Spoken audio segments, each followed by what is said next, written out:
lumayan cocok ya untuk kita pelajari bersama, di mana di masa pandemi ini pastinya dengan sistem pendidikan jarak jauh yang diterapkan, mungkin akan adanya problem, masalah, kejenuhan, atau faktor-faktor lainnya yang mempengaruhi ketahanan anak untuk bersama-sama semangat melanjutkan pendidikan, mengenyam pendidikan di masa pandemi kali ini.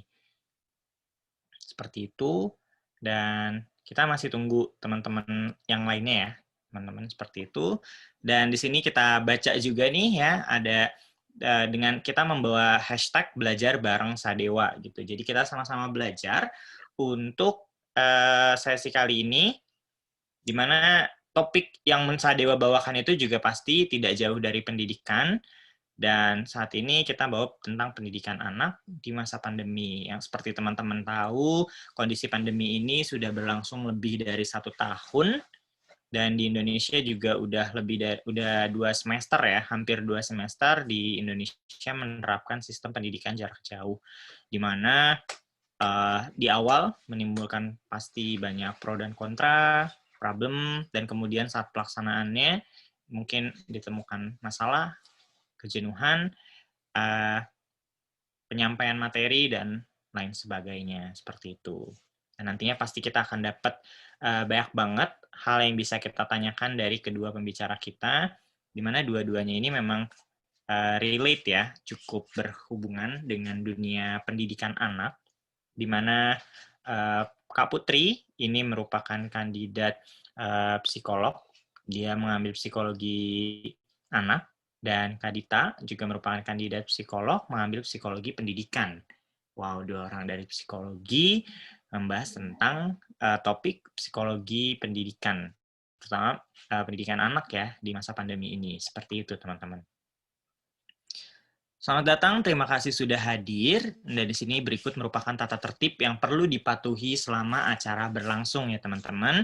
Jadi ketika selama berlangsungnya kegiatan, dimohon untuk mute mic agar tidak mengganggu jalannya acara. Jika ada pertanyaan, nanti teman-teman bisa raise hand menggunakan fitur di Zoom ini.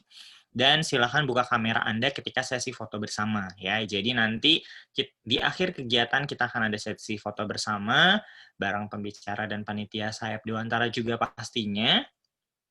Dan nanti akan ada form evaluasi juga di akhir, di mana teman-teman dimohon untuk mengisi feedback form ya, feedback form dari webinar ini di bit.ly/Sadewa Resiliensi. Oke, supaya memberikan masukan yang bagus ya untuk feedback di Sadewa berikutnya.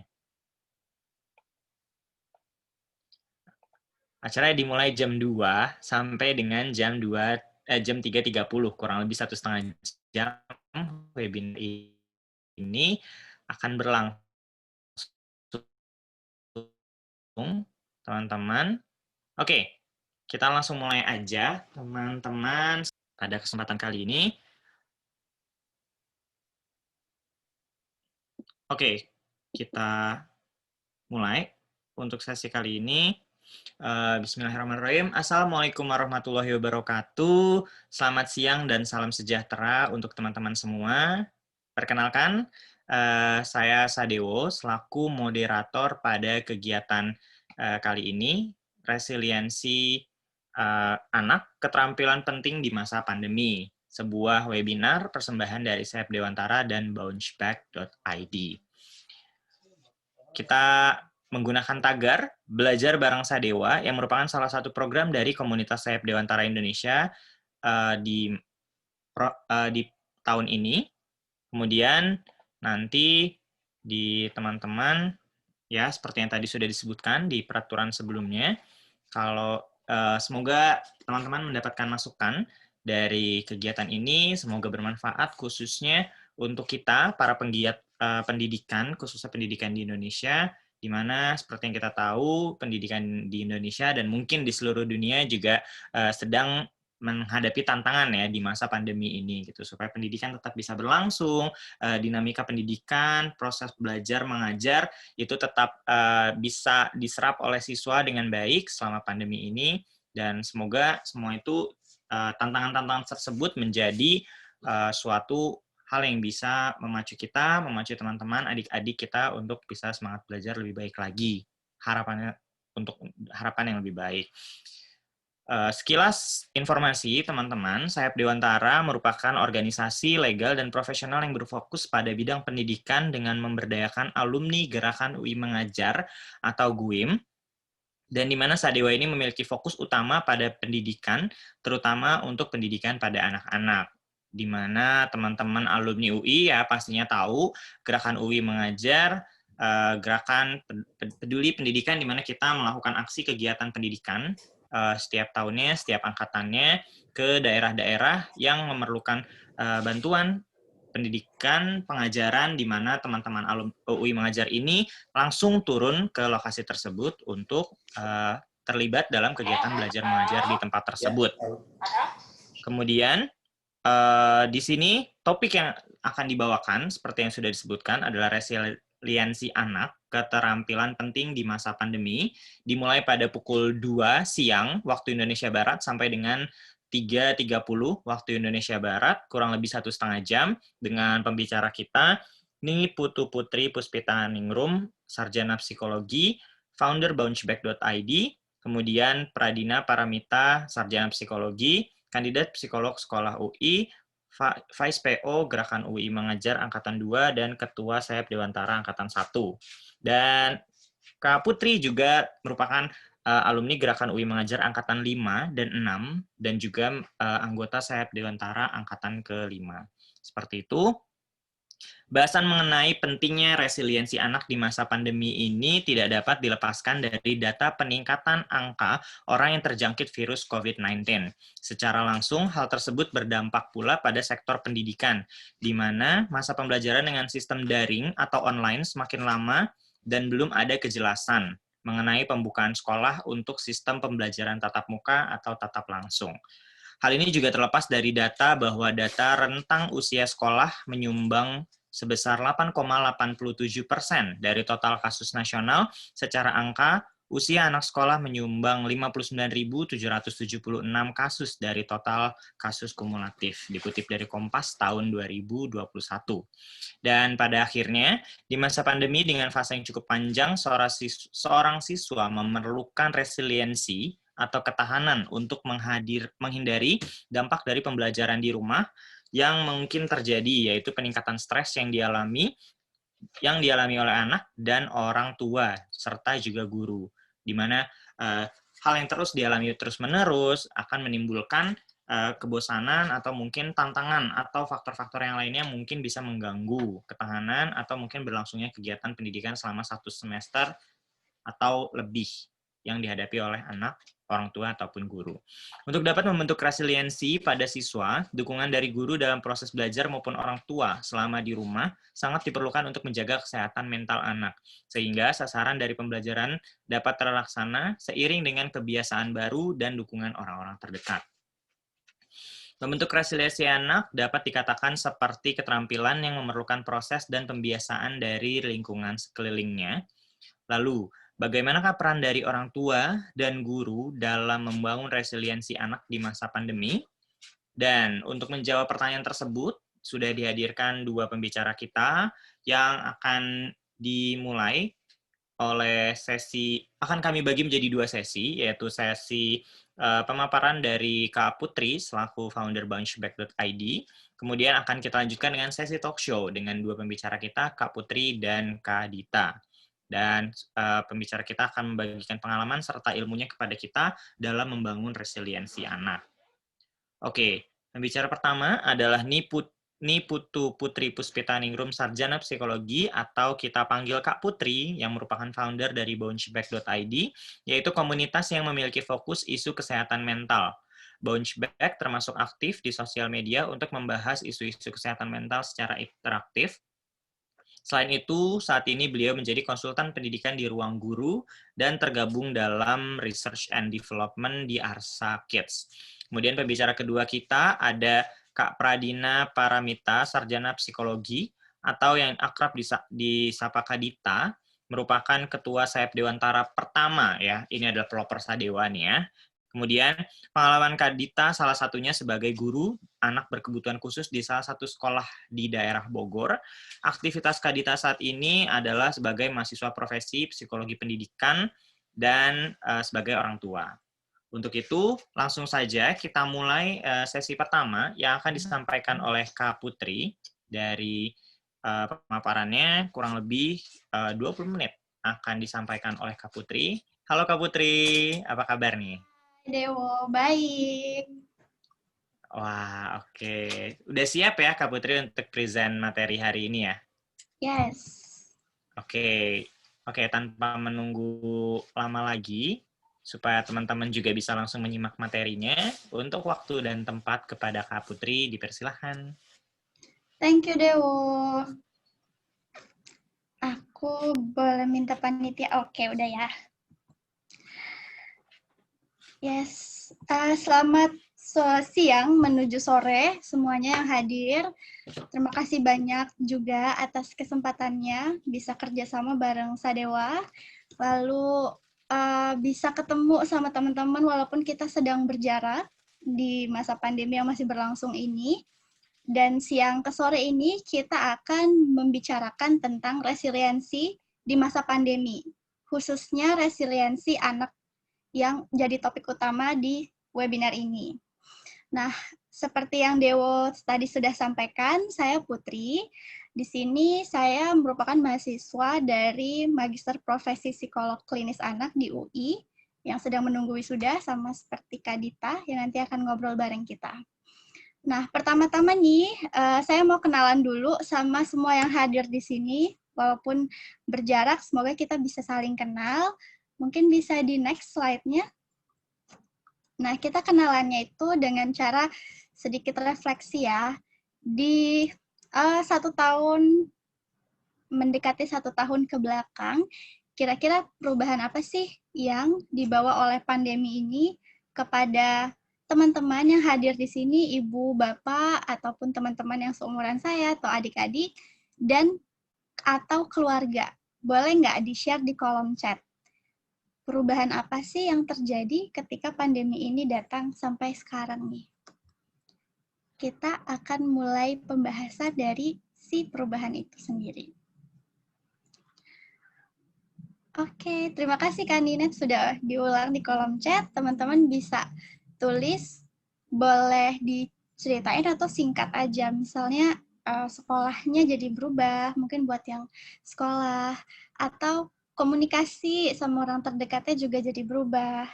Apa sih yang menurut teman-teman yang teman-teman rasakan itu tuh beda nih dari yang sebelum pandemi ke saat ini, pada saat kita menjalani kehidupan bersama pandemi COVID-19 ini. Aku tunggu ya di kolom chat.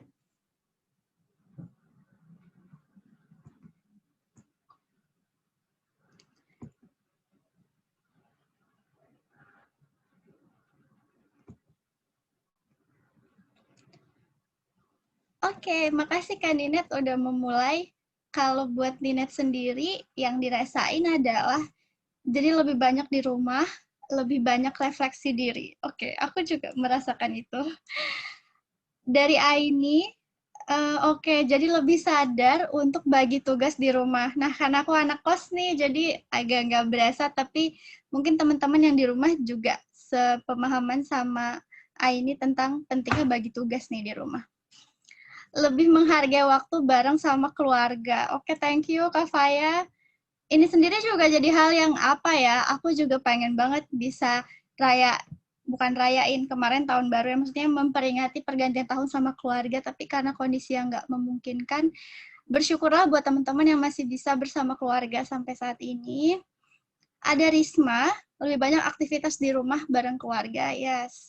Ada Tesalonika, produktivitas menurun, ya. Beberapa waktu aku merasakan itu juga.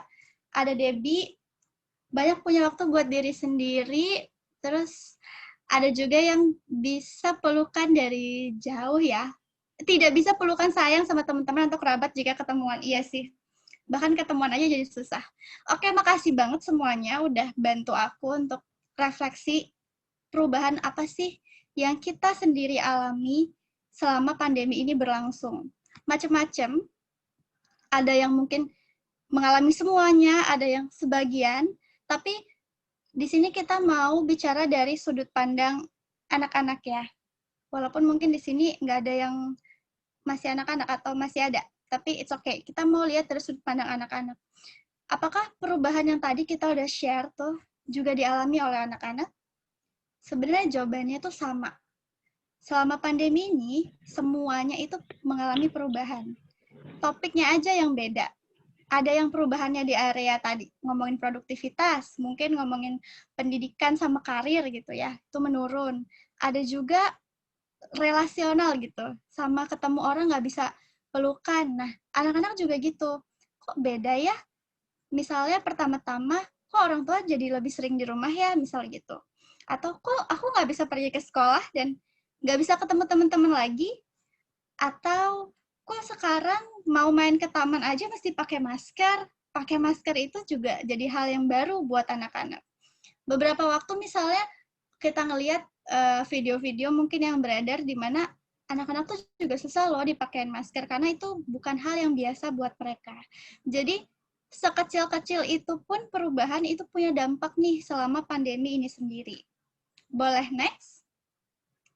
Nah, masing-masing perubahan itu ketika kita tidak cukup siap ya untuk menghadapinya, itu kan jadi salah satu pengalaman negatif dalam diri kita.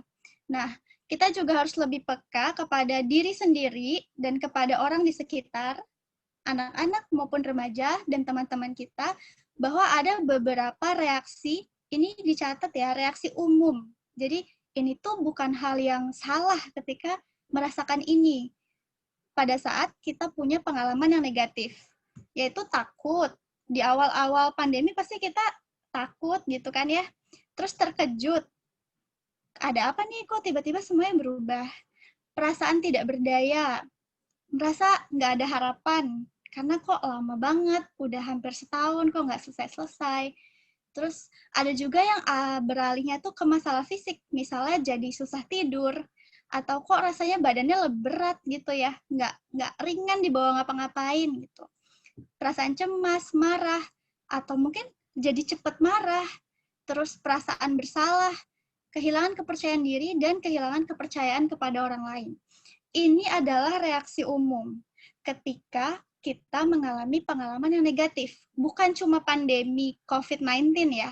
Misalnya sekarang lagi banyak bencana di mana-mana gitu. Dan kita turut berdoa supaya ini bisa kita lalui dengan baik.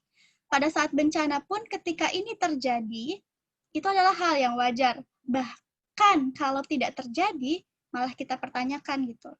Jadi kalau suatu hari ada yang cerita, mau itu anak atau remaja bilang, aduh aku lagi takut nih. Kadang respon orang dewasa kayak, jangan takut lah, atau gitu aja takut.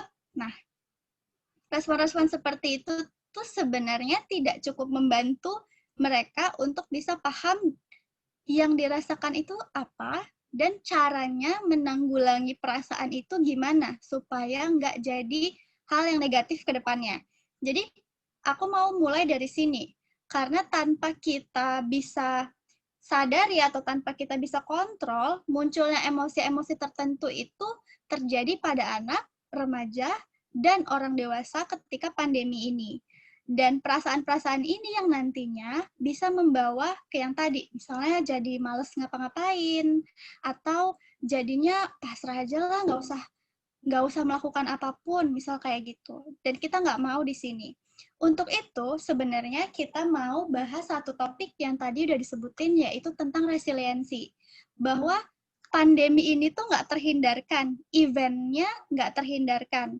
Kalau kita nunggu bahagia ketika pandeminya nggak ada, berarti kebahagiaan itu akan jadi sangat tidak pasti gitu loh buat kita.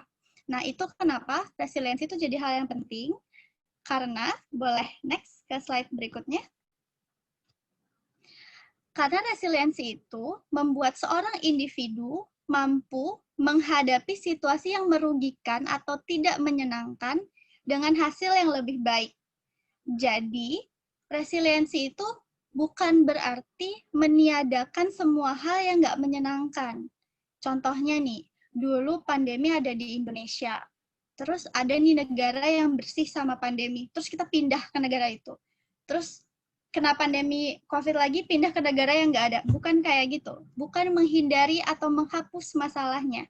Tapi gimana caranya di situasi yang tidak menyenangkan atau di situasi yang bahkan merugikan, kita tetap bisa berperan atau bisa tetap menghasilkan sesuatu yang lebih baik dari sebelumnya. Nah, di sini tuh banyak banget selama pandemi ini orang-orang bilang, ayo kita lebih resilient, atau negara ini lebih resilient, orang tua lebih resilient, anak-anak lebih resilient. Tapi sebenarnya gimana sih caranya supaya kita benar-benar melatih resiliensi ini sendiri, khususnya pada anak dan remaja yang jadi topik sekarang ini ya. Next, pertama, kita harus pahami dulu bahwa resiliensi itu tidak sama dengan tidak punya masalah. Jadi, orang yang resilient itu tetap punya masalah.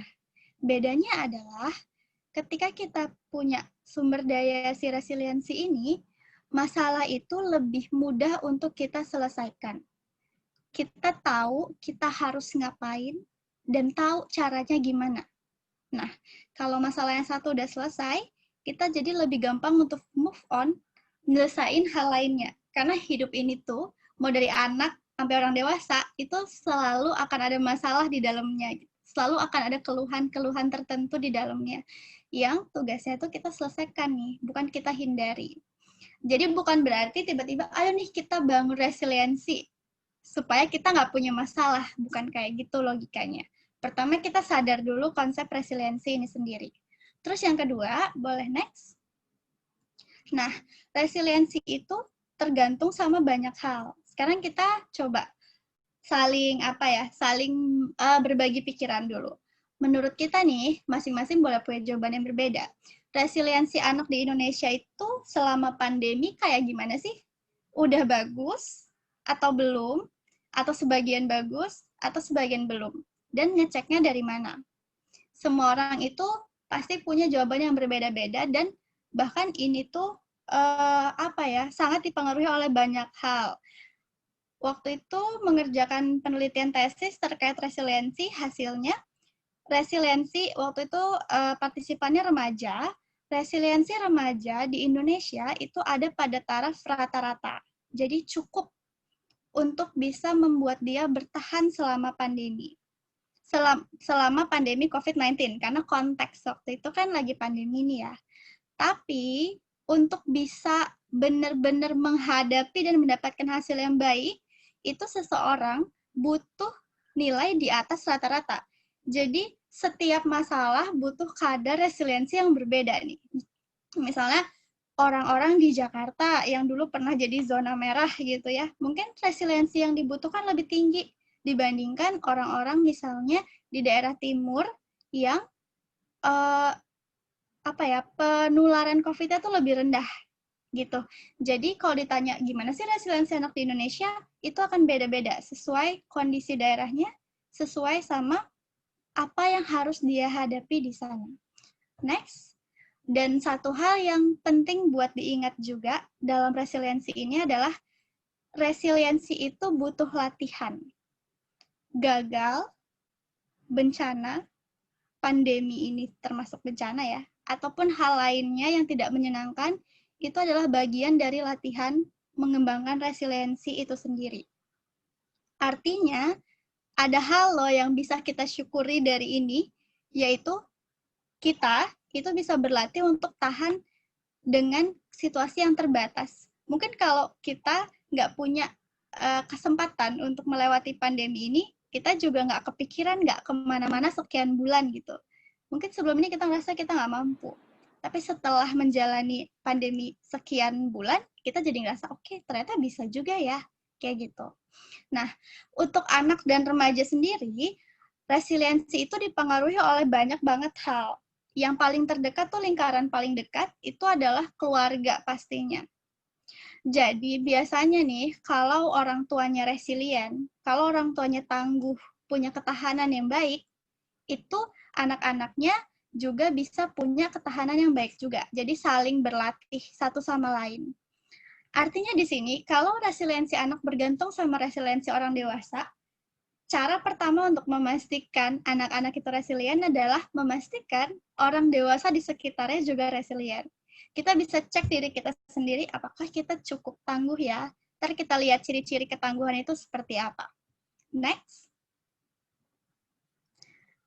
Nah, ini juga jadi catatan banget selama pandemi bahwa kalau resiliensi itu identik sama kesehatan mental, sebenarnya kesehatan mental itu juga identik sama kesehatan fisik.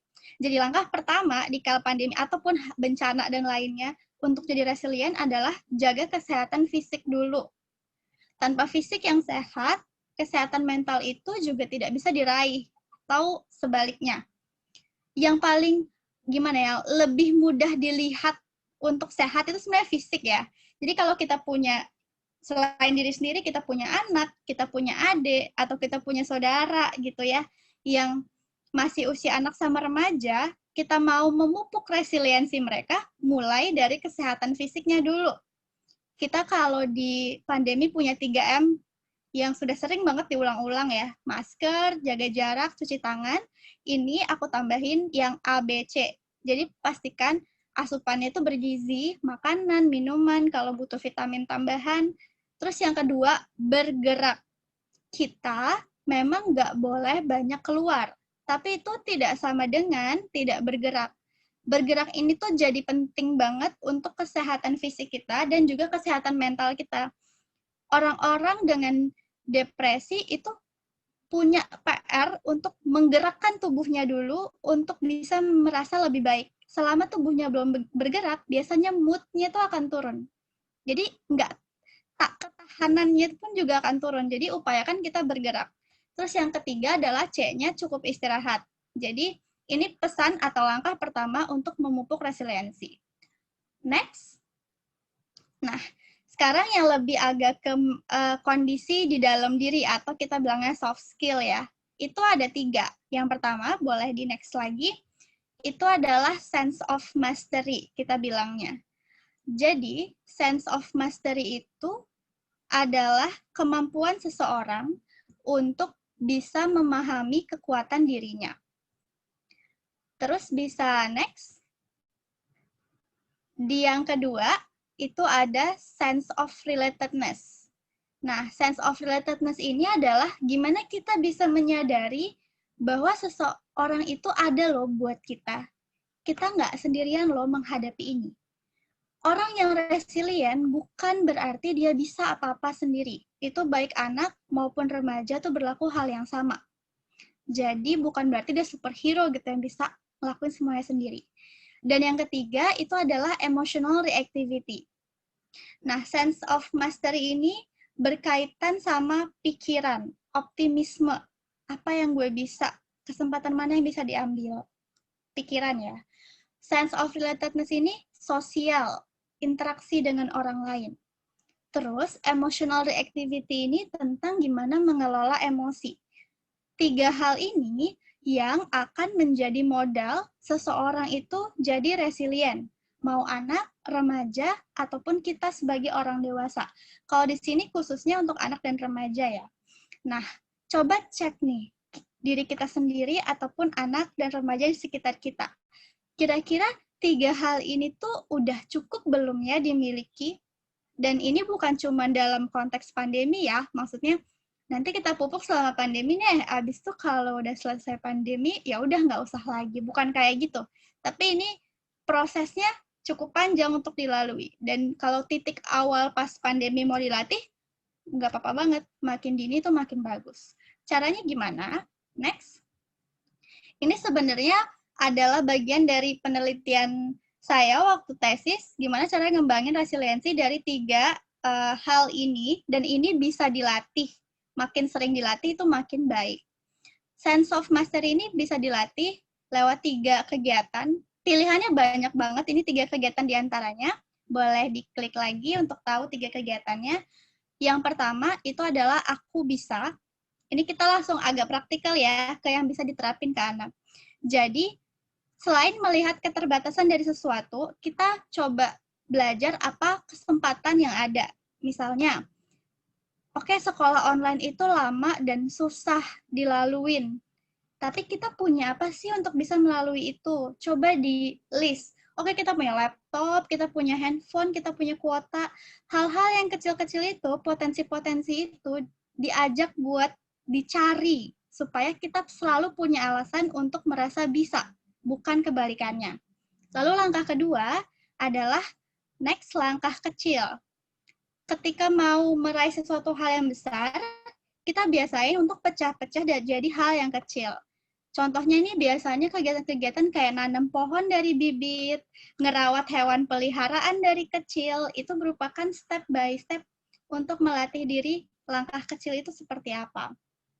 Dan yang ketiga atau yang terakhir, next, habis kita tahu kita bisa apa, habis kita tahu langkah-langkah yang dilakuin apa, yang paling penting juga adalah apresiasi. Melatih anak, melatih remaja untuk mengapresiasi apa yang udah dia lakuin, itu penting banget untuk kita makin merasa tahan dan mampu, gitu. Biasanya kalau orang tua atau orang dewasa suka cari kesalahan, misalnya gini aja kamu nggak bisa, atau ini aja kamu nggak bisa, itu coba diubah lagi. Dicari bisanya apa, dan diapresiasi apa yang udah dilakukan, gitu. Lalu yang kedua nih, sense of relatedness. Ini tuh menantang banget kelihatannya dilakukan selama pandemi karena interaksi sosial kita terbatas. Tapi sebenarnya ini masih bisa dilakuin. Yang pertama, next itu adalah membangun rasa saling percaya setidaknya di rumah dulu.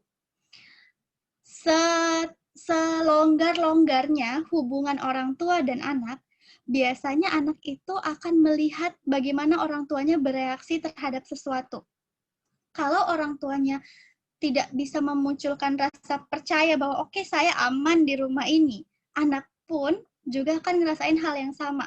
Jadi ada getarannya tuh jadi sama gitu.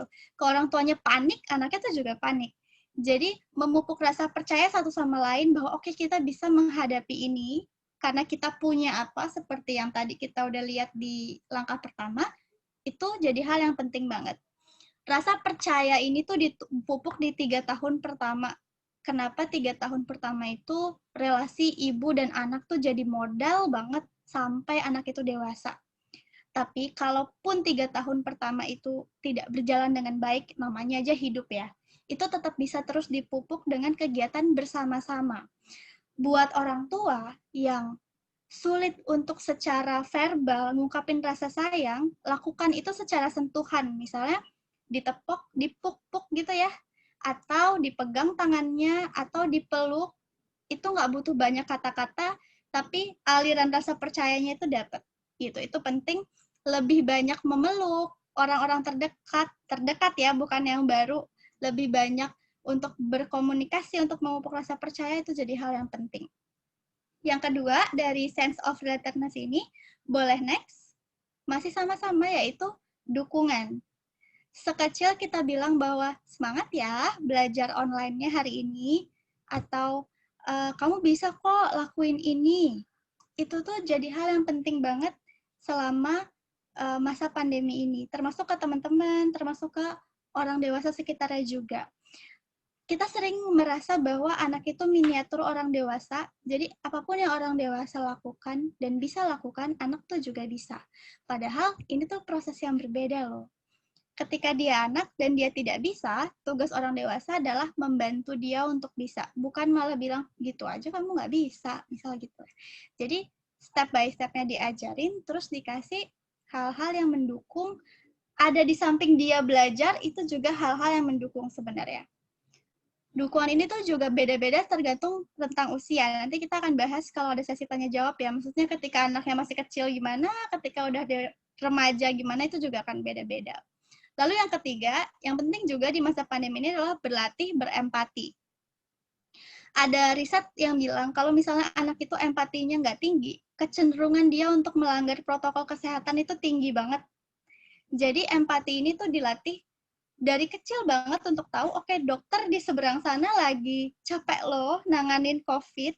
Itu biasanya membantu anak juga yang mungkin udah di atas 4-5 tahun untuk, oke, aku harus pakai masker.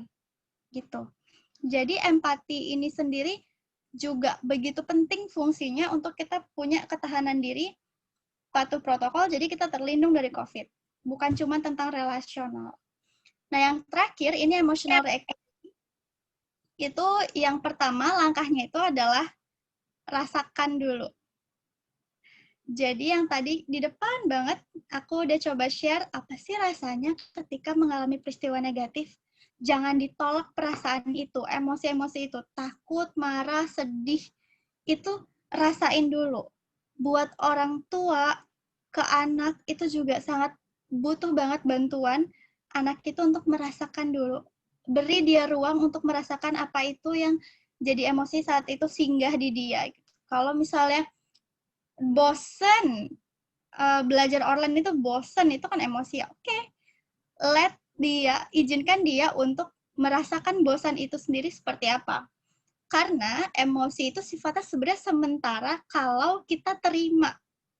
Tapi kalau kita tolak, emosi itu gedor-gedor pintu terus, kayak tamu gitu loh. Kalau misalnya dia mau datang ke rumah, dia ketok sekali, kita buka, oke, rasa bosan datang, dan aku terima, aku bosan gitu ya. Selesai urusan, dan kita cari apa yang kita mau lakuin supaya nggak bosan. Tapi kalau bosan itu kita tolak, kita tekan diri, enggak, ini aku nggak boleh bosan, aku nggak boleh sedih. Biasanya, jangan sedih dong, jangan marah dong, kayak gitu ya. Itu emosinya itu nggak akan selesai, nggak akan keluar gitu. Habis kita rasakan emosinya apa, buat anak-anak, orang tua butuh membantu anak untuk menamai emosi itu. Oke, kamu lagi marah, kamu lagi sedih, itu penting banget untuk anak. Yang kedua, habis kita bolehin dia rasakan, baru kita tenangkan.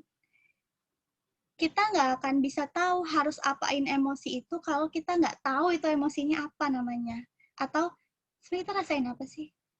Makin kita tolak, makin kita nggak tahu yang kita rasain itu apa, atau kita nambing, nggak ngerasain apa-apa, karena kita tekan tuh semuanya. Itu juga sering terjadi karena beberapa budaya di Indonesia itu tidak cukup ekspresif, tidak boleh cukup ekspresif dengan emosi yang kita lakukan, yang kita rasakan, padahal itu penting.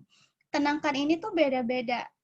Ada yang dengan cara, mungkin karena kita di Indonesia, dia sukanya zikir, itu juga ada terapi zikir gitu. Berdoa itu bisa. Atau kalau aku sendiri, minum air putih dulu, atau dengerin suara-suara yang tentang alam-alam, itu bisa. Buat tips buat orang tua, sebenarnya apa yang menenangkan anak adalah apa yang menenangkan orang tua saat dia kecil. Jadi, kenapa sih anak ini susah tenang gitu ya?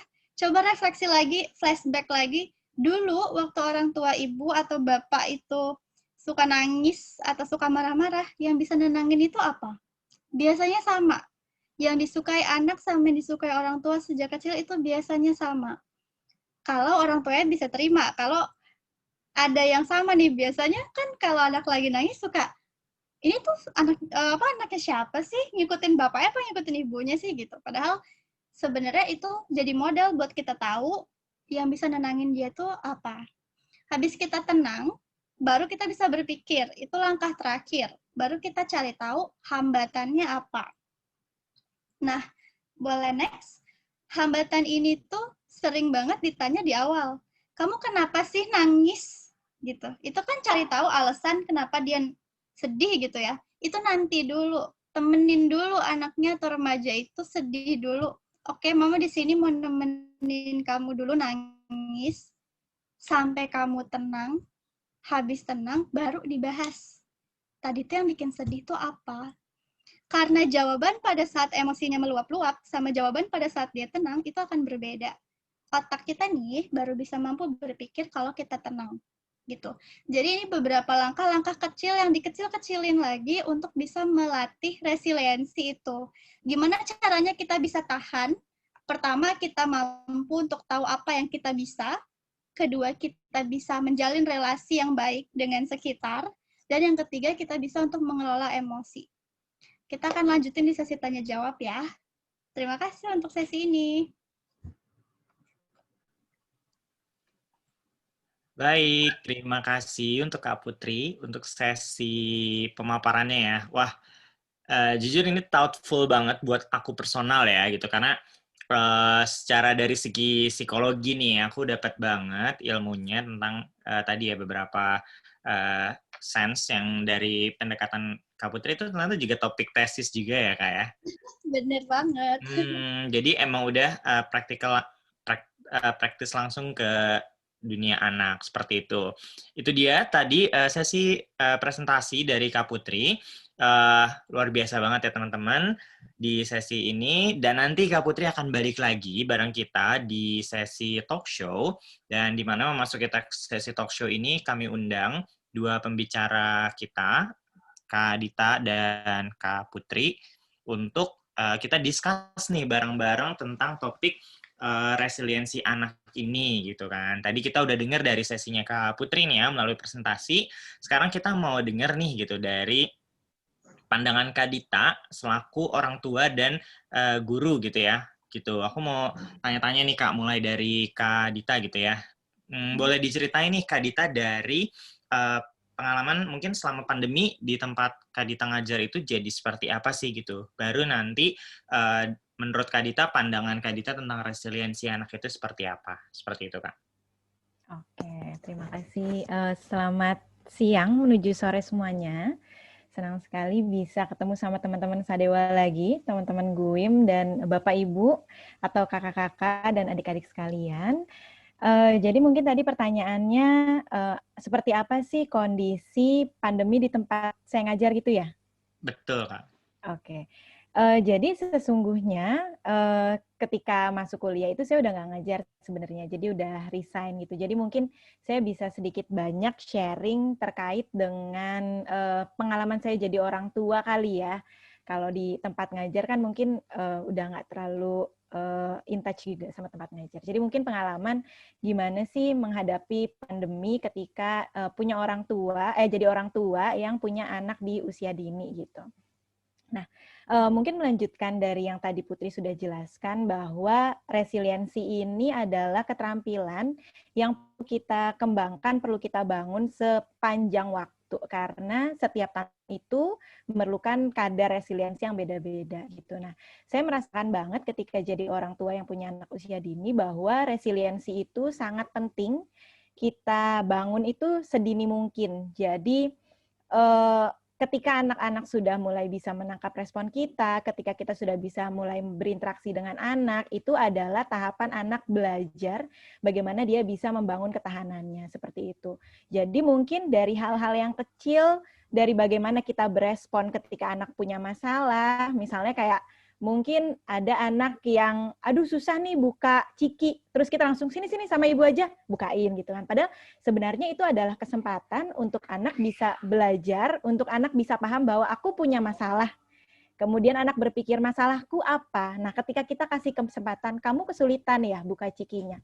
Kira-kira apa ya yang bisa kita lakukan? Mungkin kalau anaknya udah umur 3 tahun kali ya, bisa kita mulai tanyakan gitu.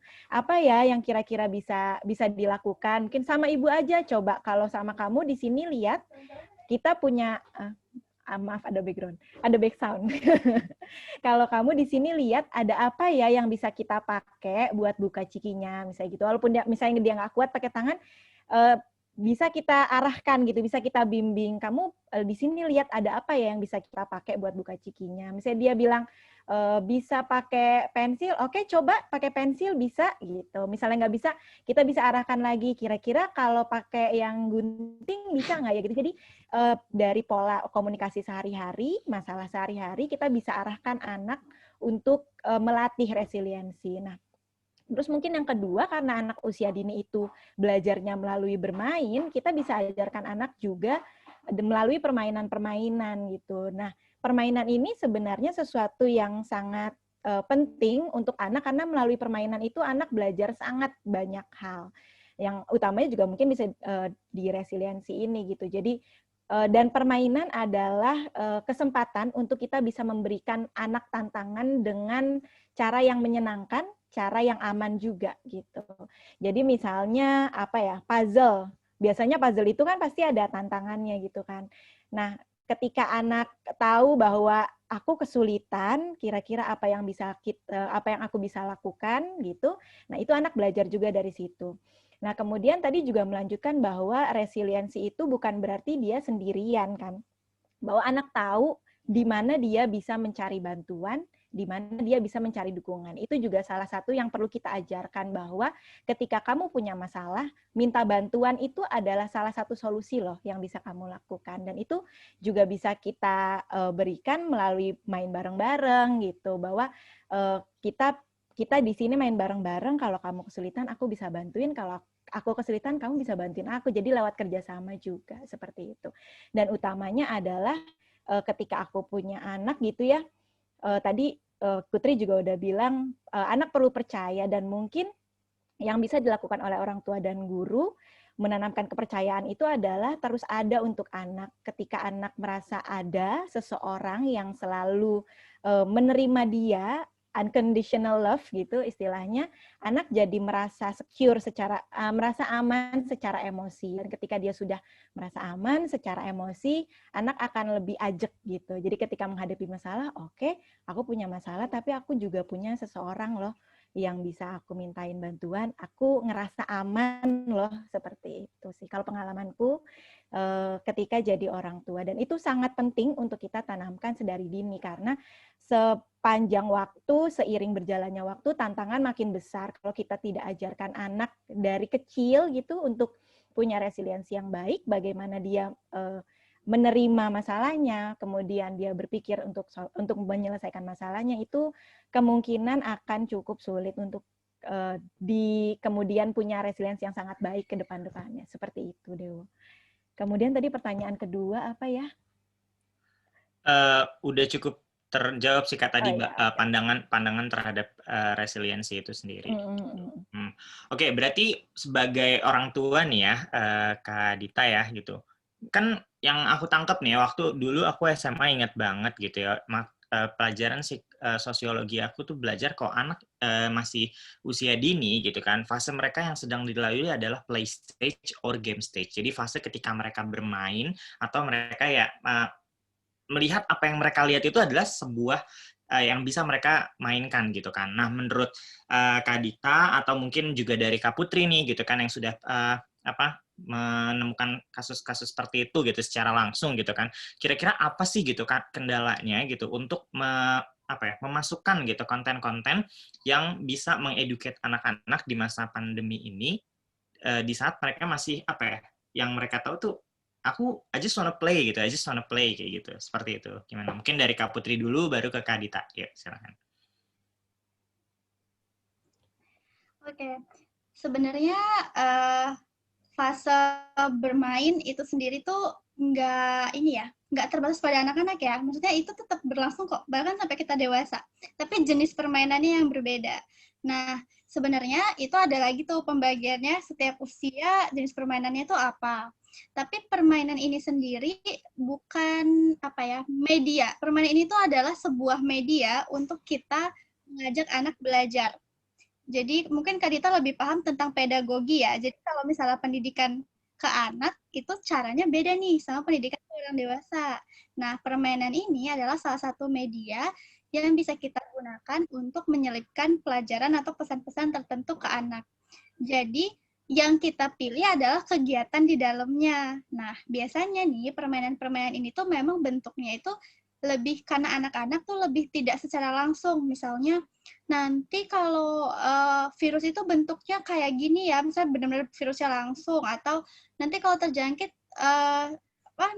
si ciri-cirinya tuh kayak gini-gini, kayak kita belajar sebagai orang dewasa, nggak kayak gitu. Tapi di anak misalnya bisa lewat social story gitu kan, misalnya ada gajah, flu, dan lain-lain itu. Jadi aku sih lebih melihat permainan itu adalah media, dan tugas orang dewasa di sekitar anak itu untuk memilih media ini tuh mau dimainin dengan cara apa sih supaya tujuannya tercapai nih, gitu kalau dari aku.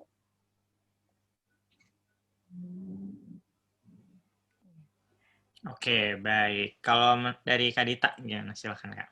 Kalau dari aku ya, mungkin tadi tantangannya ya, ketika mungkin melanjutkan dari Putri juga, tantangannya adalah seringkali orang tua itu bingung ya, memilih sebenarnya permainan apa sih yang bisa kita berikan untuk anak yang sesuai, dan mungkin juga sekaligus tadi meningkatkan resiliensi gitu. Nah, sebenarnya permainan-permainan yang sangat dekat dengan kehidupan, yang sangat istilahnya kayak kita bisa observasi anak, apa sih yang anak senangi selama ini gitu. Nah, mungkin tantangannya justru sebenarnya ada di orang tua sih. Bagaimana orang tua merespon ketika anak sedang bermain, bagaimana orang tua merespon ketika anak menemui tantangan dalam permainannya gitu. Karena tidak bisa dipungkiri, saya juga sebagai orang tua cenderung pengennya cepat gitu. Jadi kalau anak dapat tantangan tuh, udah sini nih dibantuin gitu. Jadi mungkin di situ tantangannya kayak sabar ketika anak melalui prosesnya selama bermain itu. Karena permainan itu kan sebenarnya menyenangkan ya. Walaupun agak menantang, ada yang menantang untuk anak, sebenarnya itu tetap menyenangkan gitu loh. Kalau kita berikan sesuai dengan usia anaknya gitu. Dan mungkin bimbingan yang kita berikan kepada anak itu juga bisa jadi tantangan. Karena mungkin setiap jenjang perkembangannya anak butuh bimbingan yang beda-beda juga gitu. Karena ketika bimbingan yang kita berikan terlalu banyak dan anak jadi tidak merasa istilahnya kok aku nggak bisa ya dibantu terus, itu juga bisa menurunkan resiliensi gitu. Ketika bimbingan atau justru malah intervensi yang kita kasih terlalu banyak, anak akan merasa ya aku nggak bisa ya kayaknya aku dibantuin terus gitu. Jadi bimbingan yang sesuai kebutuhan itu perlu, karena bimbingan yang kurang pun bisa bikin anak jadi frustasi. Kalau anak jadi frustasi, jadi itu tadi sense of mastery-nya mungkin ya, jadi kayak oh, aku nggak bisa juga karena frustasi, atau ketika terlalu banyak, aku nggak bisa karena terlalu banyak dibantu gitu. Jadi tantangannya lebih ke prosesnya sih biasanya gitu. Baik, jadi lebih banyak ke tantangan di proses saya, benar. Karena emang benar ya, aku juga menyadari sih gitu, kita sebagai orang dewasa gitu ya, ketika melihat si anak ini gitu, ya aku katakan ponakanku lah gitu, misalnya ponakanku ini punya masalah gitu kan, ya pasti emang lebih cenderung ya udah sini deh dibantuin gitu kan, karena emang lebih cepat gitu kan. Padahal ternyata memang di proses itu adalah proses di mana mereka bisa menambah ilmunya dan mengembangkan bahwa ini tuh how to solve-nya seperti apa, seperti itu, betul ya Kak ya, gitu. Oke, nah sekarang bicara tentang resiliensi ke anak, dan aku juga mau bicara ke keluarga nih, gitu kan. Kalau misalnya aku berpikir seperti ini, kalau misalnya keluarga yang memiliki resiliensi yang baik, maka si anak ini akan memiliki resiliensi yang baik. Nah, bagaimana nih menurut pandangan Kak Dita dan Kak Putri gitu? Manakah yang lebih penting dulu gitu? Apakah emang kita harus membangun keluarga yang memiliki resiliensi yang baik, atau emang kita sebagai personal gitu, maksudnya kita sebagai individu pribadi harus memiliki resiliensi yang baik dulu, baru kita bisa memberikan sesuatu sehingga si anak kita bisa memiliki resiliensi yang baik, seperti itu. Mungkin dari Kak Dita dulu. Oke. Jadi kebetulan aku kemarin pernah dengar sedikit tentang resiliensi keluarga. Jadi sebenarnya apa sih resiliensi keluarga? Resiliensi keluarga itu adalah resiliensi per orang di keluarga yang kemudian membentuk resiliensi keluarga. Jadi yang harus resilient siapa? Harus individunya dulu. Per individu di dalam keluarga itu yang harus resilient dulu, baru kemudian bisa membentuk resiliensi keluarga. Dan tadi yang Putri sudah bilang juga bahwa ketika orang dewasanya tidak resilient, maka anak pun akan sulit resilient. Karena anak, pertama, mungkin untuk anak-anak yang kecil ya, anak itu kan meniru ya. Ketika orang tuaku menghadapi masalah seperti ini, ya berarti itu yang benar. Ketika aku melihat orang tuaku panik, oh mungkin kalau masalah harus panik gitu. Jadi orang dewasa itu akan sangat menjadi contoh untuk anak.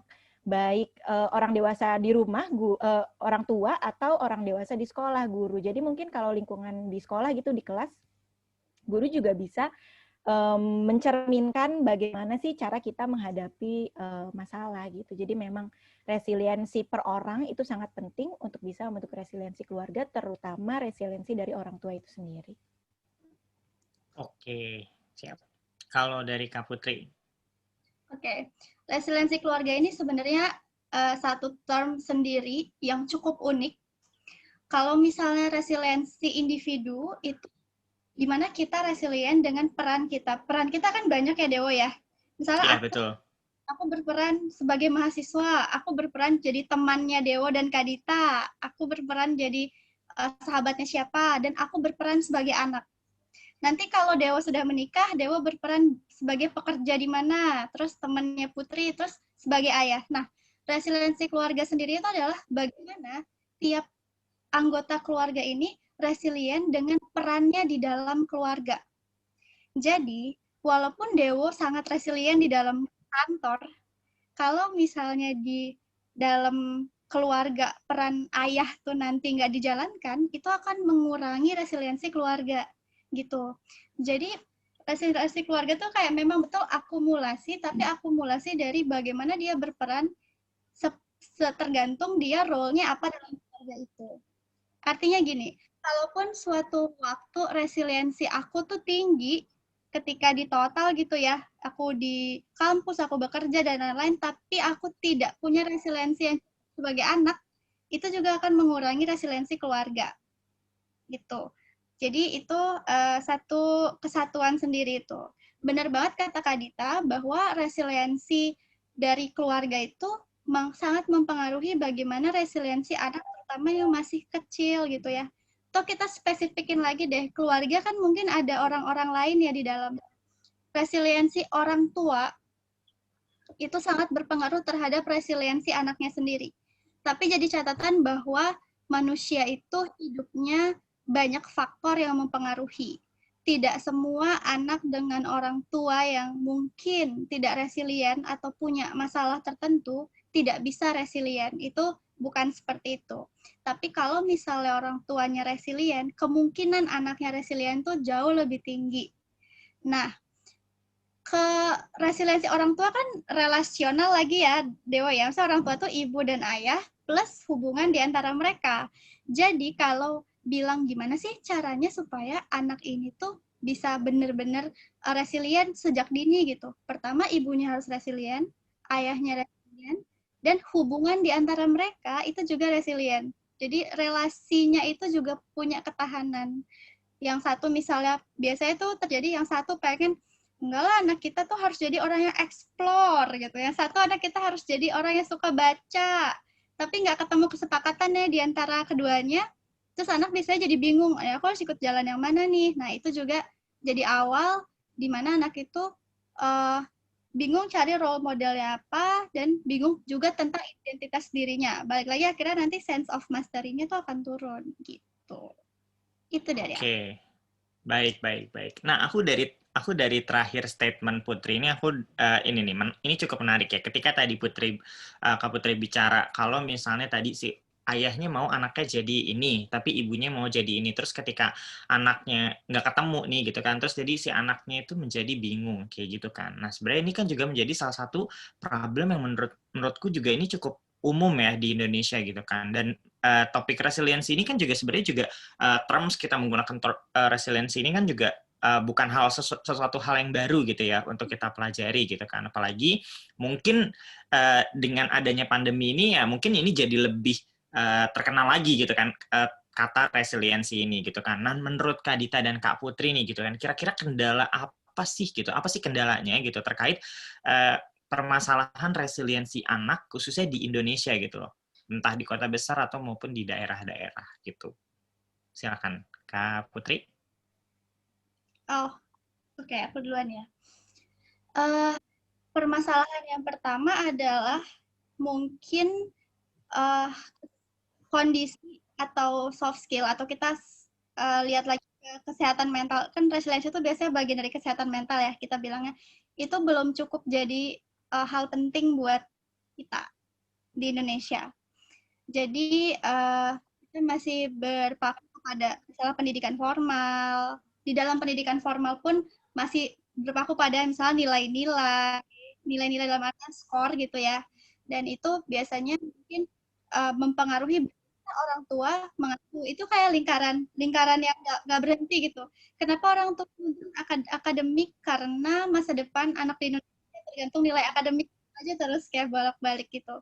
Nah, padahal sebenarnya resiliensi itu tuh bisa dari hal-hal kecil yang kayak Kak Dita bilang tadi, andai kita nggak cuman melihat dari skor akhir atau hasil akhirnya sendiri. Gimana anak itu berproses, gimana dia menyelesaikan masalah.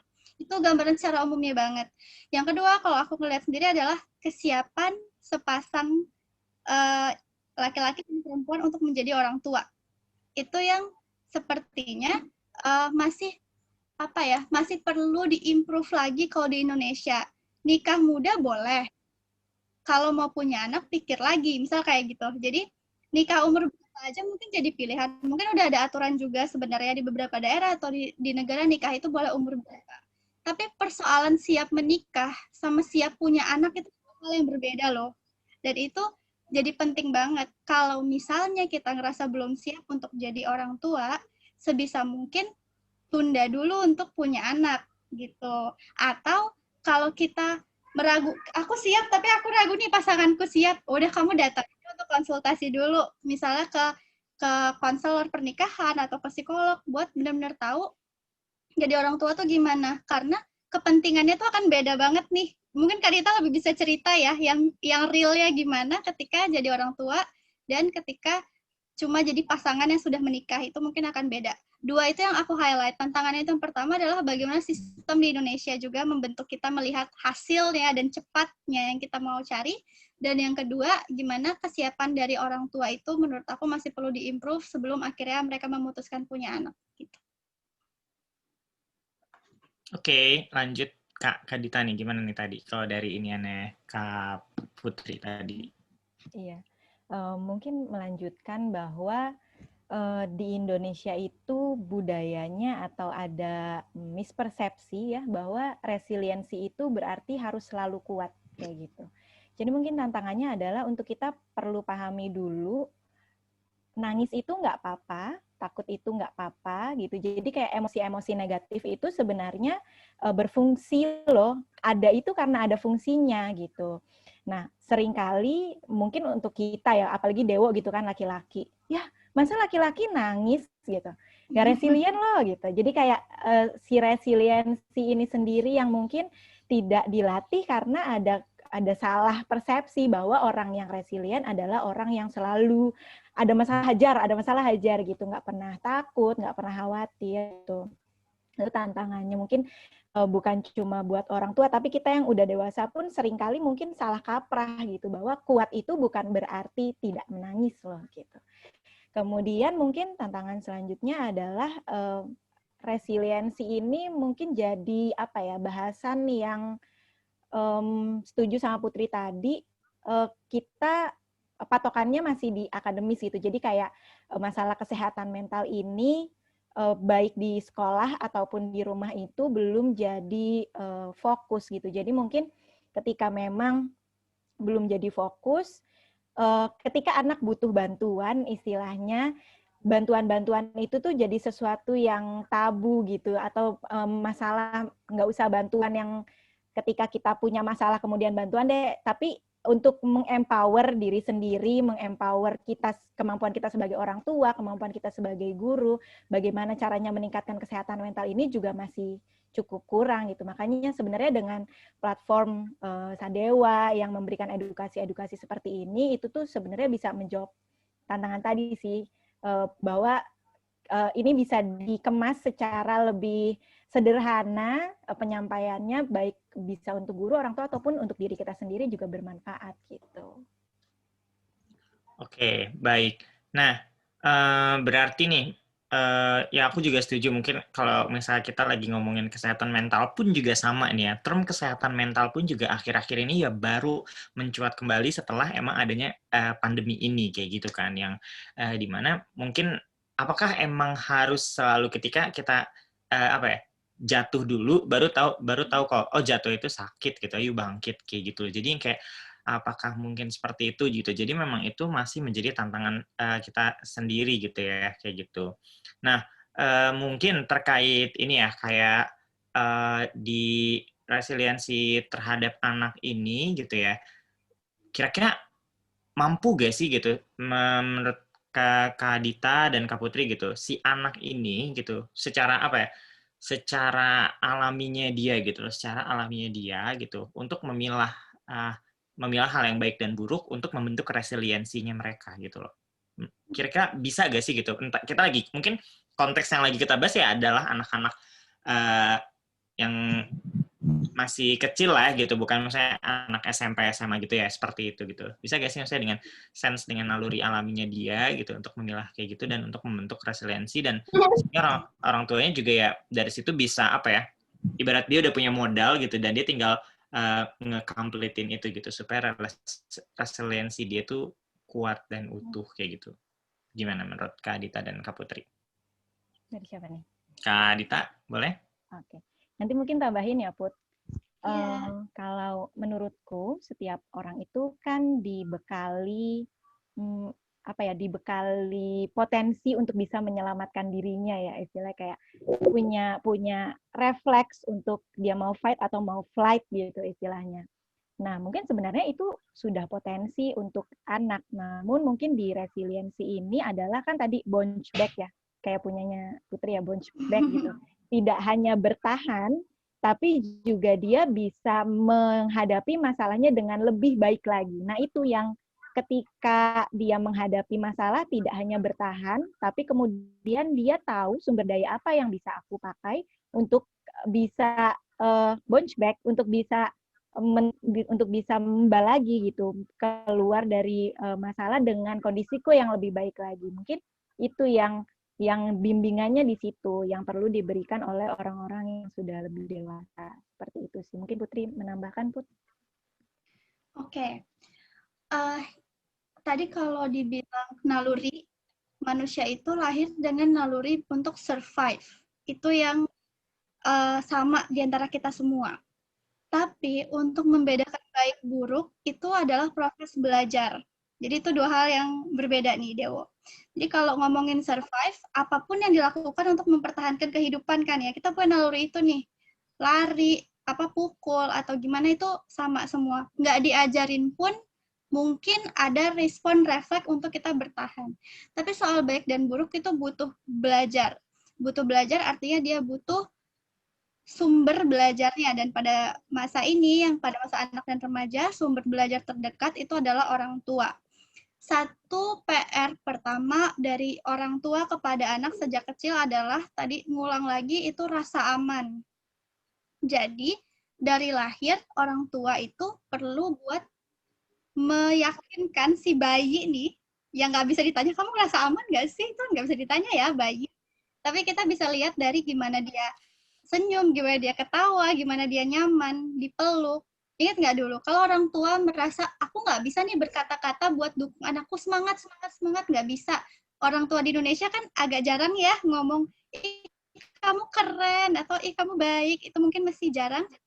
Itu ingat lagi waktu bayi, kita itu caranya kita memberikan kasih sayang sehingga anak itu merasakan kehadiran kita adalah dengan sentuhan. Jadi jangan cuma berpaku pada kata-kata. Nah, rasa aman ini jadi PR pertama buat orang tua di masa anak-anak kecil. Dan ketika dia udah merasa aman, biasanya kemampuan dia untuk bisa bounce back itu lebih besar daripada anak-anak yang insecure. Kita ngomongnya secure dan insecure. Kalau dari bayi dia udah merasa dunia tidak aman, karena tidak dipeluk, tidak diberi makanan yang cukup, dia kan merasa dunia tidak aman. Kemampuan dia buat bounce back jadi rendah karena bahaya semua yang dia rasain. Tapi kalau anak-anak yang merasa aman sejak kecil, dia akan bilang, masih ada harapan loh di depan, bahwa ini tuh akan jadi lebih baik. Masih ada orang-orang sekitar yang sayang aku. Jadi kemampuan bounce back-nya juga makin tinggi. Nah, dari situ kita tahu bahwa anak sendiri dibiarin begitu saja tidak akan bisa tanpa orang tua yang involve untuk bantu ngembangin resiliensi ini. Ketika masuk sekolah, butuh bantuan guru lagi. By the way, ada satu term juga yang penting buat guru yang jarang banget dibahas, itu adalah school resilience. Ya nggak sih, Kak Dita? Jadi, di sekolah sendiri tuh punya resiliensi sekolah juga, dan itu agak jarang sih dibahas ketimbang gimana misalnya motivasi belajar, gimana dan lain-lain. Mungkin suatu saat kita bisa bikin sesi sama guru-guru untuk bahas tentang school resilience ini, gitu. Gitu. Oke, ya benar-benar aku setuju juga sih dengan penjelasan dari Kak Dita dan Kak Putri. Ternyata itu juga cukup penting ya, kayak gitu. Oke, sekarang kita mau masuk ke sesi Q&A buat Kak Dita dan Kak Putri. Jadi ada beberapa teman-teman yang nanya, dan aku ingatkan lagi buat teman-teman yang masih punya pertanyaan, bisa tulis di kolom komentar, dan aku mulai dari term pertama ya, gitu. Jadi udah ada 2 penanya nih, gitu. Pertanyaan dari Kak Widyastuti. Mau tanya dong, jadi Kak Putri sampaikan resiliensi anak dipengaruhi resiliensi orang tua. Pertanyaannya, apakah resiliensi bagi peserta didik juga dipengaruhi oleh resiliensi pendidikan atau guru? Pas banget ya, tadi lagi ngomongin resiliensi sekolah. Bagaimana guru mengembangkan resiliensi murid melalui kegiatan belajar mengajar, terutama untuk anak-anak usia SMP dan SMU sederajat? Oke, silakan dijawab. Oke. Kak Dita dulu, aku? Boleh Kak Putri dulu. Oke. Apakah resiliensi bagi peserta didik juga dipengaruhi oleh resiliensi pendidik dan guru? Iya, jawabannya tentu. Kalau sumber resource-nya bertambah, itu kemampuan orang tuh juga akan bertambah. Guru kan jadi tempat belajar di sekolah, dan kalau gurunya resilient ini kan bukan cuman tentang melihat guru menyelesaikan masalah ya, yang besar gitu, bukan. Tapi kayak gimana misalnya guru bersikap di depan kelas, gimana guru menegur misalnya siswa yang nggak mau ikut ikut peraturan, itu kan juga bagian-bagian dari penyelesaian masalah-masalah kecil yang dilihat oleh peserta didik. Kalau misalnya gurunya arogan, atau gurunya pasif diem aja, padahal yang lain pada ribut, atau mungkin yang sering nih kalau di ruang guru nih suka dicurhatin, kenapa sih guru diem aja padahal guru tahu mereka nyontek gitu.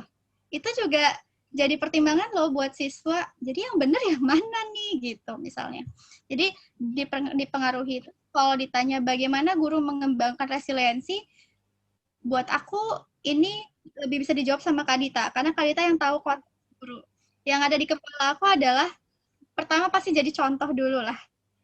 Yang tadi, kita selalu ngelihat orang dewasa itu sebagai contoh. Jadi kalau misalnya guru, jadilah contoh yang baik dulu pada siswa sebelum ngomongin metode-metode belajar yang sangat menyenangkan yang bisa dipakai, tapi jadi contoh yang baik itu penting.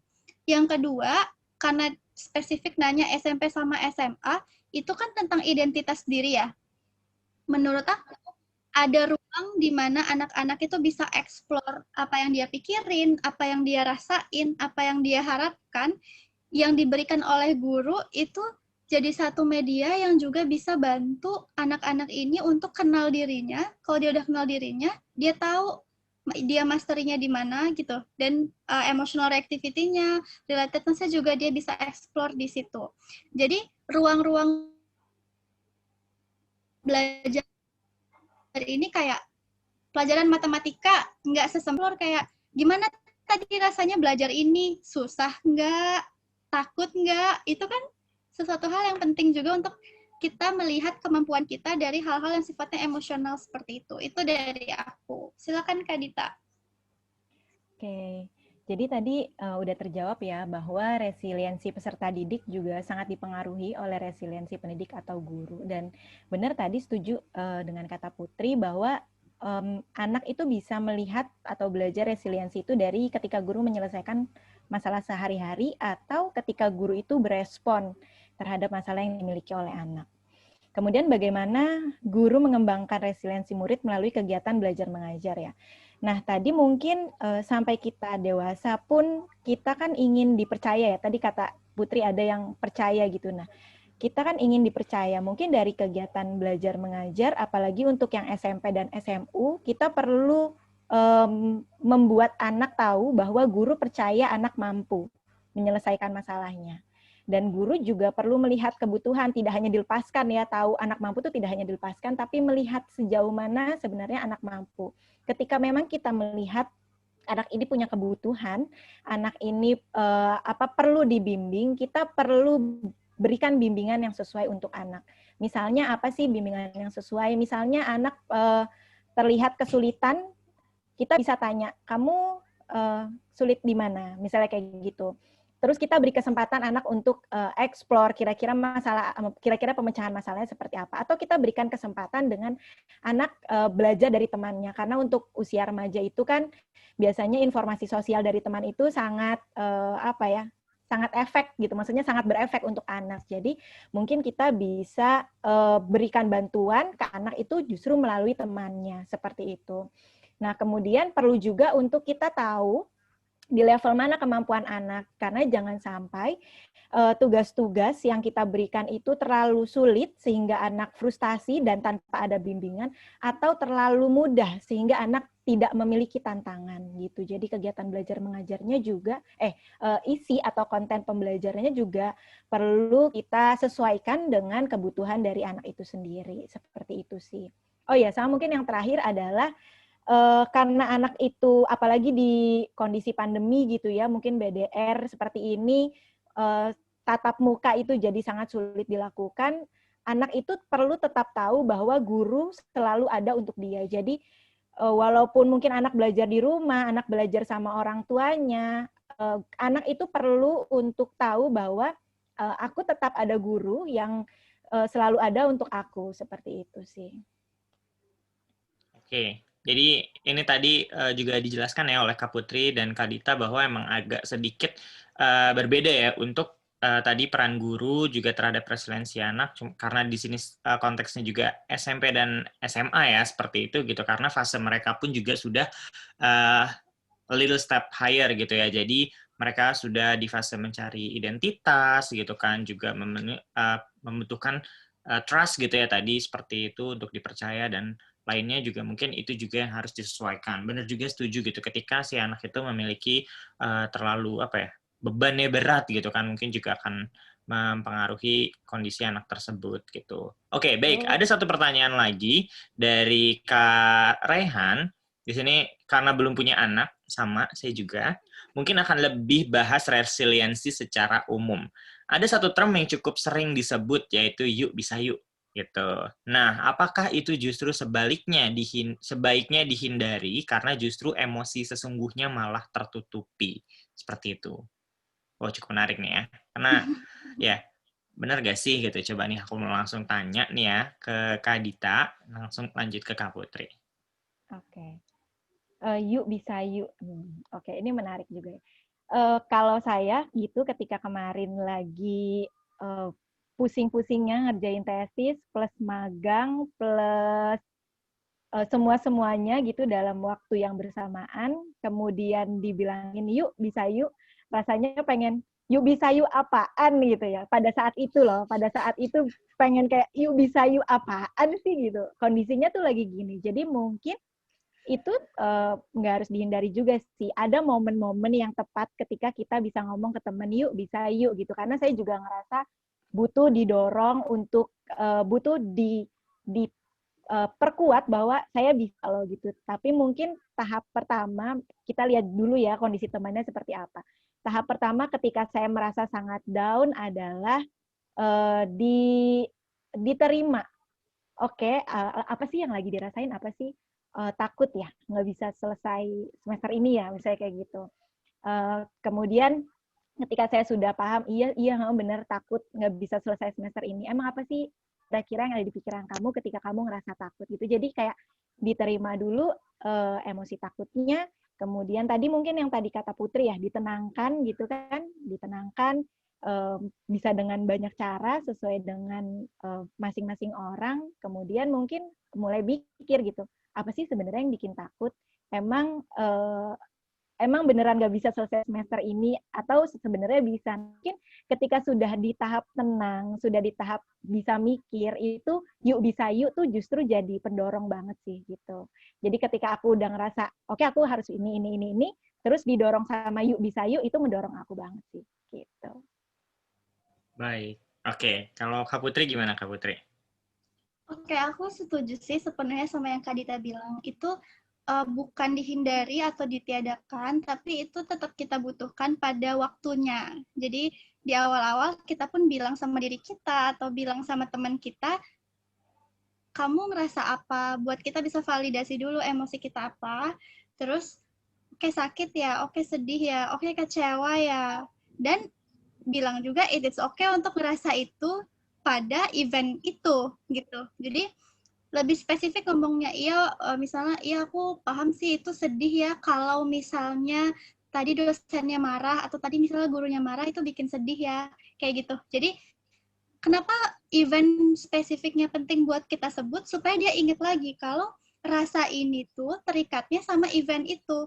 Jadi bukan keseluruhan hidupnya menyedihkan gitu. Jadi sampai di situ, baru ketika oke, yang bisa bikin kamu jadi lebih baik, perasaannya kayak gimana nih, misalnya makan es krim atau apa, itu boleh ditungguin. Ngobrol, itu juga bisa.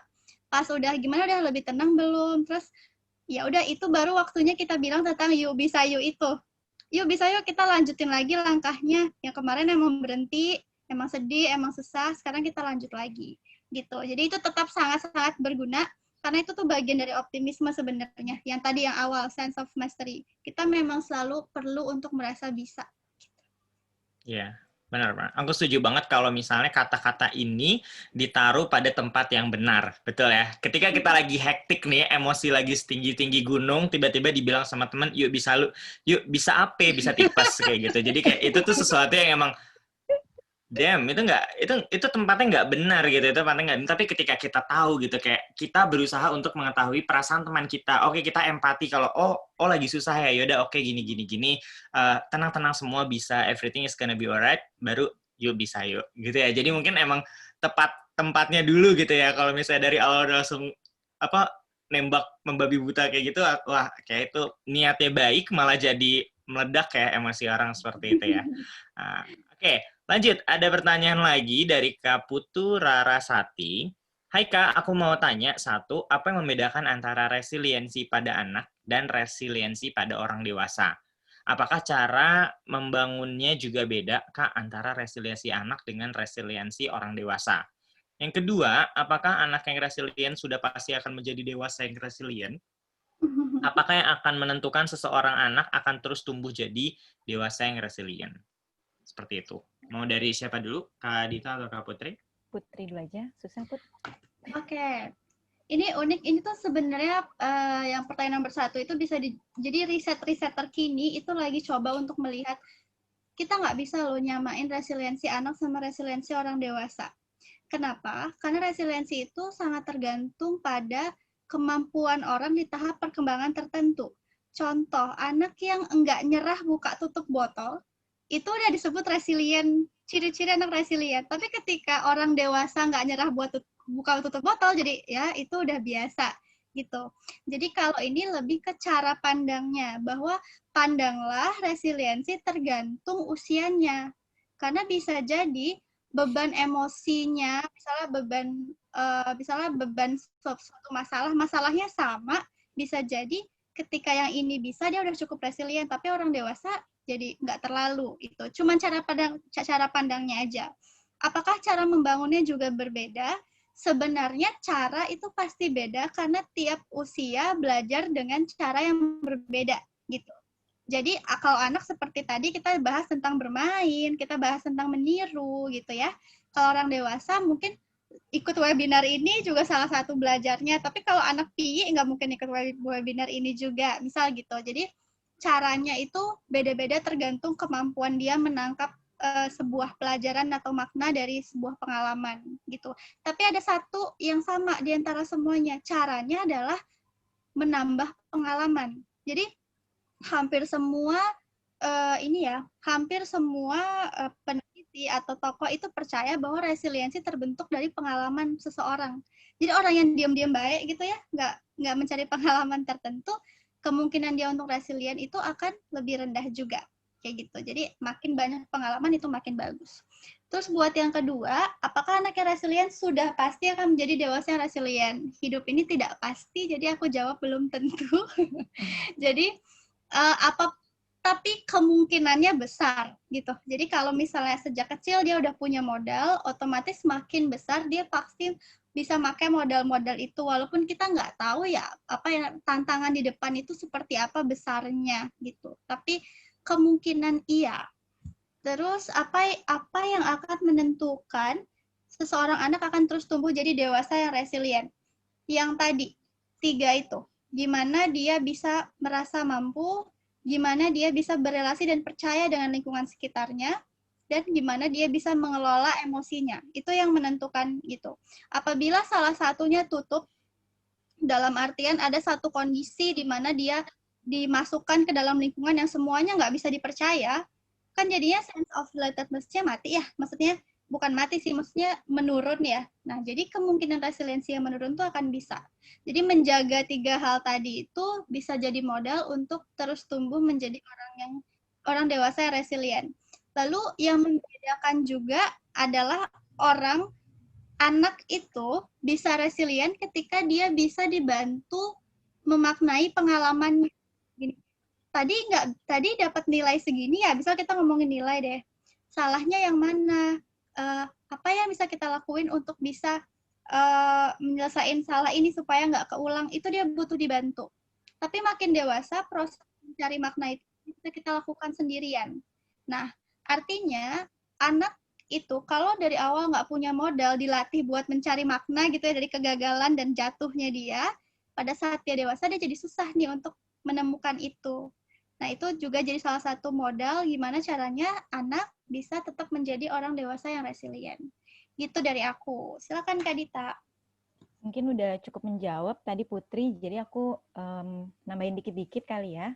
Jadi apa yang membedakan resiliensi anak dan resiliensi pada orang dewasa tadi juga sudah cukup terjawab. Jadi lebih ke mungkin juga tantangan untuk anak dan tantangan untuk dewasa kan beda. Jadi seringkali gitu ya kita misalnya lihat ada anak gambarnya sobek dikit terus nangis terus kita bilang itu kan sepele gitu. Jadi kita bisa tahu ya bahwa sepelenya anak belum tentu sepele buat kita. Sesama orang dewasa pun mungkin aku lihat temanku putus cinta itu kan sepele bisa cari yang lain, tapi sepelenya orang lain belum tentu sepelenya sama kayak kita. Jadi tidak hanya resiliensi yang beda-beda, tapi mungkin cara pandang orang yang beda juga bisa membuat tantangan itu bisa dianggap beda-beda untuk setiap orangnya, gitu. Kemudian cara membangunnya, ya tadi mungkin iya benar bahwa cara belajarnya kan sesuai dengan tahapan perkembangan ya. Makanya kalau tadi Putri bilang semakin banyak pengalaman, maka kita juga bisa semakin banyak belajar untuk resilient. Untuk anak itu sendiri, cara memberikan pengalaman yang aman apa sih? Yaitu melalui permainan gitu. Ketika kita bisa memberikan banyak anak kesempatan untuk melewati tantangan-tantangan yang aman, itu kita bisa meningkatkan resiliensi anak. Kemudian apakah anak yang resilient pasti akan menjadi orang dewasa yang resilient?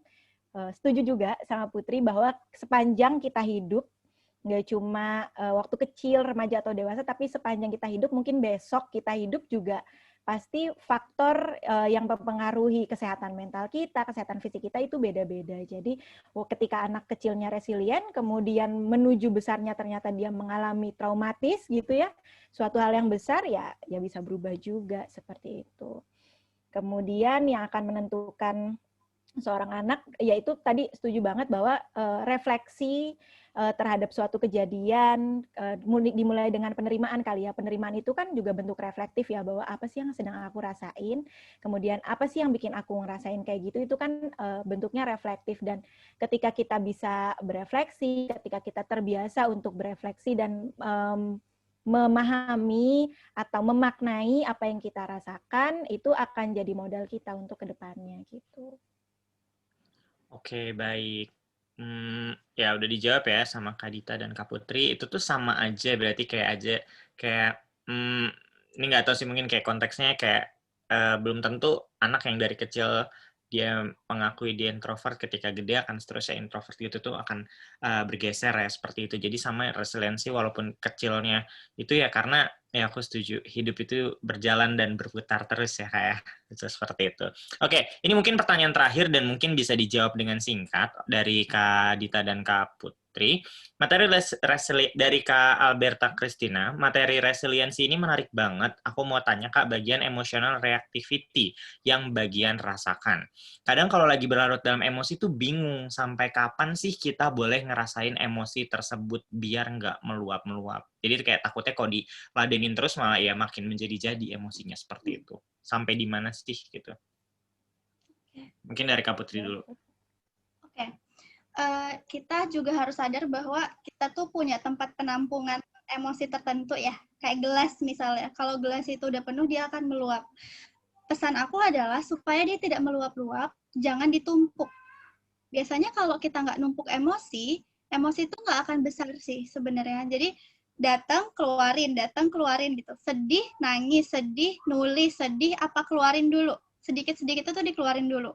Biasanya meluap-luapnya jadi lama itu karena kita numpuk gitu loh. Jadi numpuk banyak, jadi yang dikeluarin harus banyak. Contohnya gini, misalnya aku satu kantor sama Dewo. Aku kesel, suatu hari itu Dewo tidur pas lagi meeting, tapi aku diem. Aku diem.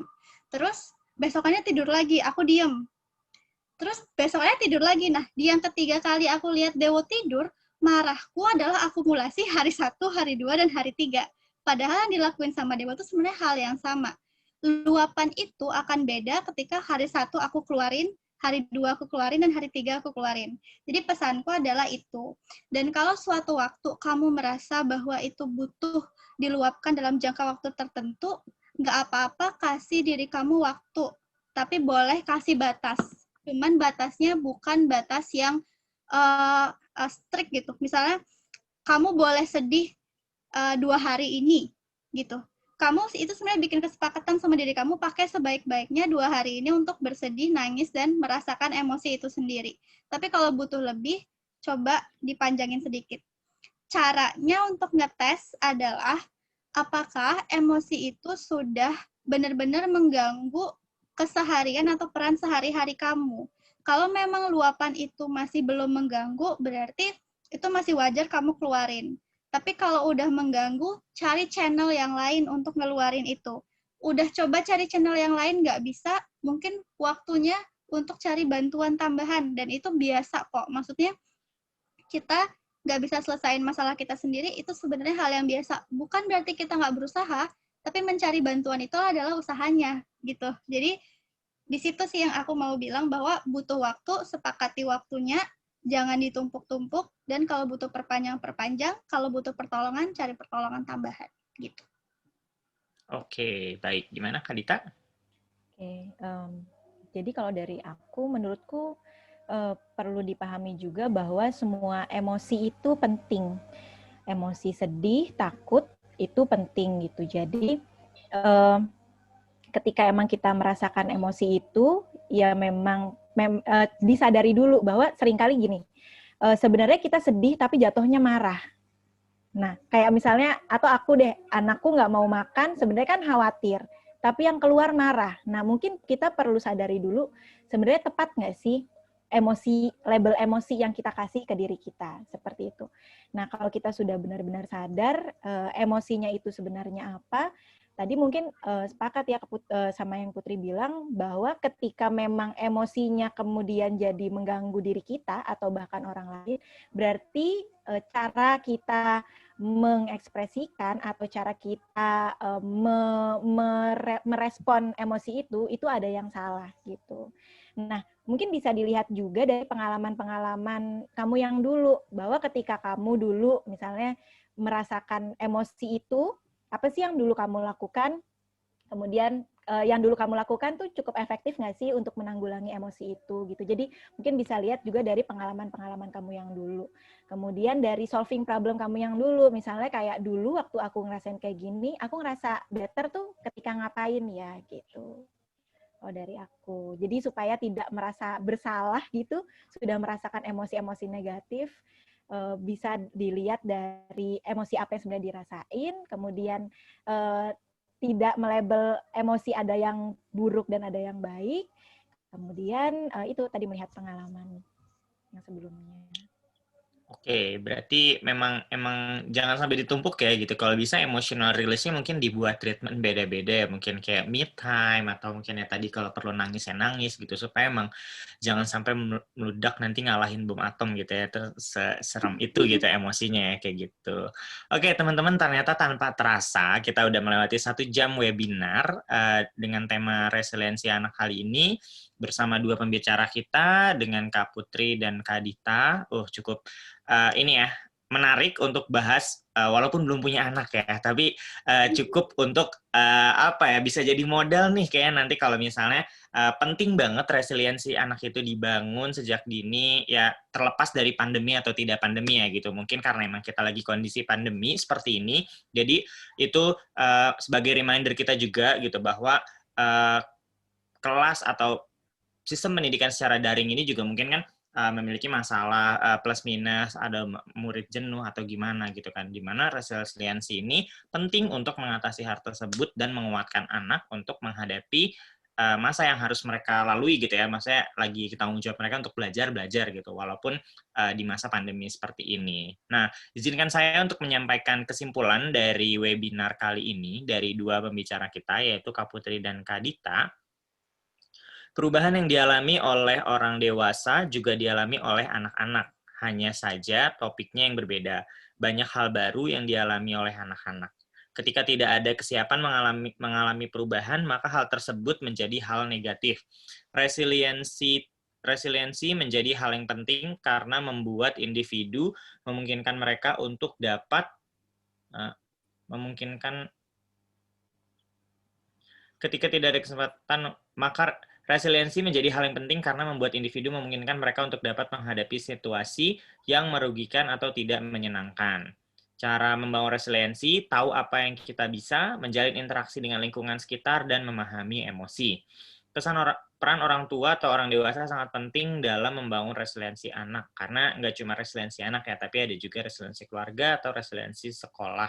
Orang tua dapat melakukannya dengan memberikan perhatian kepada anak ketika kesulitan atau berinteraksi bersama anak untuk mengajarkan kerjasama.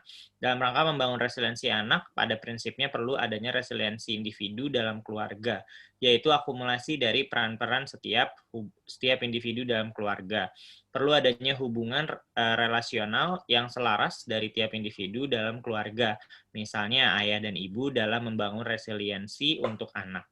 Kemudian, kendala dalam membangun resiliensi anak di Indonesia adalah sistem Indonesia yang hanya melihat pada hasil, pada skor ya maksudnya, dan masalah kesehatan mental pun juga belum menjadi fokus pada orang tua di rumah atau guru di sekolah.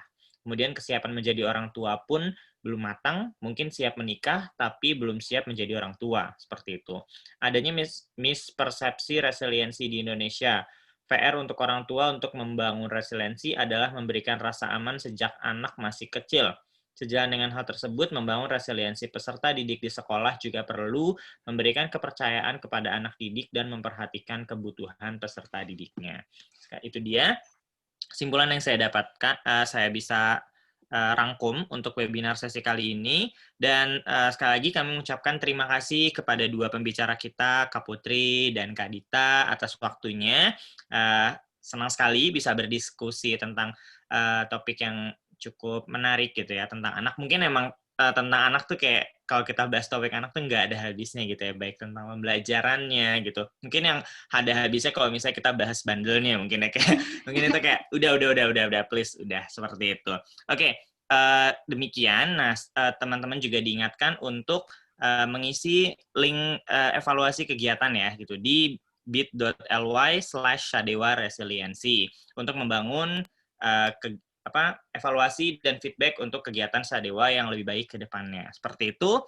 Terima kasih sudah mengikuti sesi belajar bareng Sadewa. Sekaligus terima kasih kepada hadirin yang telah berdonasi. Karena seperti yang teman-teman ingat ya, ketika mengisi link, kami juga memberikan kesempatan untuk teman-teman bagi yang ingin berdonasi. Total donasi yang telah terkumpul sampai saat ini sebesar 525.000, dan donasi ini nantinya akan digunakan untuk mendukung pengembangan pendidikan yang dilakukan oleh Sayap Dewantara. Bagi rekan-rekan yang masih ingin berdonasi setelah acara ini juga masih bisa teman-teman melakukan transfer ke rekening yang sudah dikirimkan di chat box di Zoom ini, teman-teman. Sekali lagi kami ucapkan terima kasih atas partisipasinya kepada teman-teman panitia, pembicara, dan para peserta. Semoga sehat selalu di kala pandemi ini, tetap produktif, tetap menjaga kesehatan dan protokol kesehatan. Sampai jumpa di lain kesempatan. Saya Sadewo, selaku moderator. Terima kasih atas kesempatannya dan pamit undur diri. Terima kasih. Wassalamualaikum warahmatullahi wabarakatuh. Sampai jumpa. Dewo foto bareng dulu. Iya benar, lupa. Teman-teman udah ini ya. Coba kita nyalain on cam dulu ya. Makasih ya, Ninet sudah diingetin. Nah, nanti ada teman-teman panitia ada yang mengambil. Dihitung aja dari teman-teman panitia.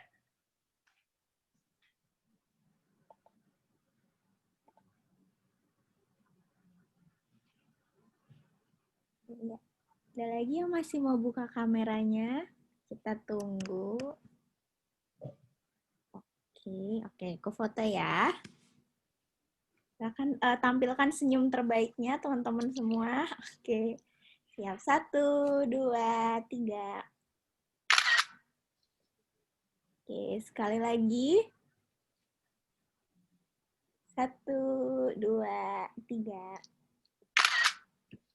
Oke, terima kasih. Oke, terima kasih teman-teman. Demikian acara webinar Sadewa kali ini. Terima kasih dan sampai jumpa. Wassalamualaikum warahmatullahi wabarakatuh. Dadah.